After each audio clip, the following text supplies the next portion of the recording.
Alors, les bien-aimés, donc nous voici maintenant dans le vif du sujet. Quels sont les 5 grands comportements de l'Alliance pour le mariage? Le premier comportement qu'on doit manifester pour se marier, pour que les gens nous approchent, pour qu'on parle d'alliance et pour qu'on se marie, ce premier comportement-là, c'est la sainteté. Le comportement de la sainteté, c'est avoir une vie sainte. La vie sainte, c'est la crainte de Dieu. Avoir une vie nettoyée, une vie propre, une vie sanctifiée en Christ. Une vie où tu as la crainte de Dieu, l'amour de Dieu. Voilà. Une vie où tu es engagé dans les choses spirituelles. Une vie où tu es délivré des démons et du monde, des choses du monde. Car la Bible déclare dans Jacques chapitre 4, verset 4, que celui qui aime le monde sera ennemi de Dieu.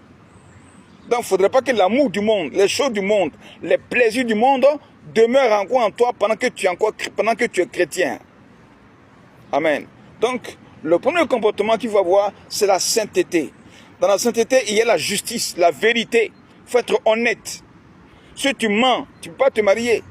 Parce que le mensonge vient du diable. Donc si tu mens dans le mariage, dans l'amour, tu es en train d'inviter le diable à venir s'opposer à ton mariage. Parce que quand on va t'attraper, on va attraper ton mensonge à la fin, ça veut dire que ce projet de mariage sera annulé. Donc la sainteté, d'abord, voici le premier comportement que celui qui veut se marier, celle qui veut se marier, doit manifester. Quand c'est le frère ou bien la soeur qui va t'approcher, l'homme et la femme qui va t'approcher, quand la personne va constater que tu as une vie sainte, une vie pure, une vie agréable à Dieu, ça peut l'attirer maintenant à venir vers toi, à parler en profondeur pourquoi il est là, pourquoi elle est là. Est-ce que vous comprenez ça? Deuxième comportement, c'est bien aimer la simplicité. Pour dire que si tu es compliqué, il serait difficile que les gens tissent alliance avec toi. Si tu es compliqué, il serait difficile qu'on s'approche de toi pour parler de mariage. Si tu es compliqué, tu seras en train de mettre des barrières autour de toi et personne ne va t'approcher. Dieu là n'est pas compliqué, hein? Il est simple. C'est pourquoi tout le monde a le droit d'aller au paradis. Tout le monde peut donner sa vie à Jésus. Que tu sois athée, franc-maçon, mystique, que tu aies gorgé, tu aies versé du sang. Seulement, repens-toi de tes péchés et Dieu t'accueille.